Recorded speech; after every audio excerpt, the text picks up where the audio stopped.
नमस्कार, मैं श्वेता और आप देख रहे हैं न्यूज फाउंडेशन।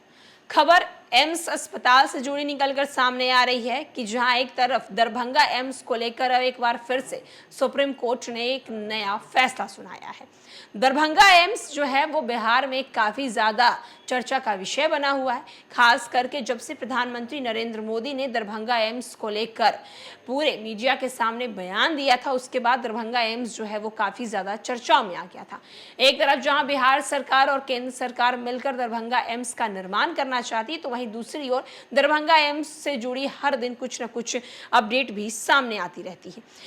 दरभंगा के बजाय सहरसा में एम्स बनाने की मांग को लेकर दाखिल याचिका पर सुनवाई के दौरान शीर्ष अदालत ने केंद्र को 6 हफ्ते में दरभंगा एम्स के लिए आवंटित दूसरी जमीन की व्यवहार्यता रिपोर्ट दाखिल करने का निर्देश दिया है।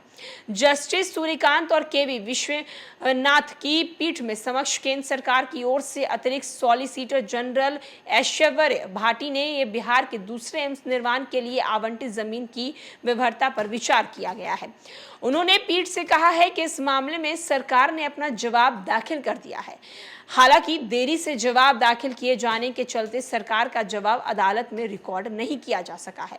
इसके बाद सुप्रीम कोर्ट ने उक्त आदेश जारी कर दी। केंद्र सरकार से 6 हफ्ते के भीतर दरभंगा के एम्स के आवंटित दूसरी जमीन के लिए विचार करने और समूची निर्णय लेकर अपनी रिपोर्ट दाखिल करने को कहा। केंद्र सरकार ने सुप्रीम कोर्ट को बताया कि बिहार के दरभंगा में अखिल भारतीय आयु विज्ञान संस्थान यानी एम्स बनाने के लिए आवंटित दूसरी जमीन की व्यवहार्यता पर पूर्ण विचार किया जा रहा है। इसके लिए विशेषज्ञों के दल मौके पर मुआयना भी कर रहे हैं। केंद्र सरकार ने ये जानकारी सोमवार को सुप्रीम कोर्ट को दी।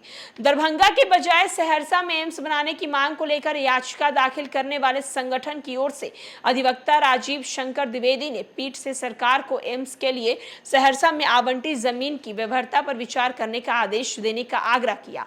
इस पर पीठ ने कहा है कि अभी फिलहाल हम इस बारे में आदेश नहीं दे सकते हैं। इसके साथ ही शीर्ष अदालत ने इस मामले की सुनवाई 23 जुलाई तक करने की स्थगित कर दी है।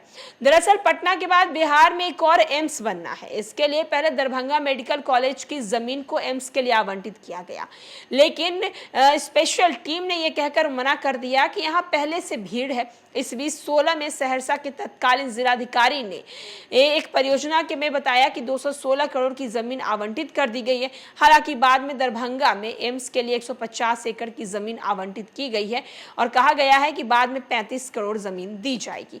सुप्रीम कोर्ट कोशी विकास संघर्ष मोर्चा सहरसा की ओर से अधिवक्ता राजीव शंकर द्विवेदी द्वारा दाखिल याचिका पर सुनवाई कर रही है। याचिका में केंद्र सरकार को दरभंगा के बजाय सहरसा में एम्स बनाने का आदेश की मांग की गई है। याचिका में कहा गया है कि दरभंगा में पहले से उच्च स्तरीय मेडिकल कॉलेज होने के साथ ही स्वास्थ्य संस्थान जो है वो बेहतर है। यदि सहरसा में एम्स बनता है तो पूरी कोशी क्षेत्र के लोगों को, लाखों लोगों को स्वास्थ्य से जुड़ी समस्याओं का लाभ मिलेगा।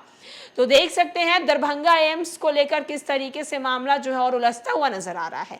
अब जहां एक तरफ सहरसा में एम्स बनाने को लेकर जो सुप्रीम कोर्ट की तरफ से बयान आया है, जो दाखिल किया गया था, उस पर सुप्रीम कोर्ट ने अब केंद्र सरकार और राज्य सरकार को 6 हफ्ते का टाइम दिया है। अब देखना होगा कि आने वाले दिनों में दरभंगा एम्स को लेकर और क्या कुछ नए फैसले सामने आते हैं। फिलहाल के लिए इस अपडेट में इतना ही।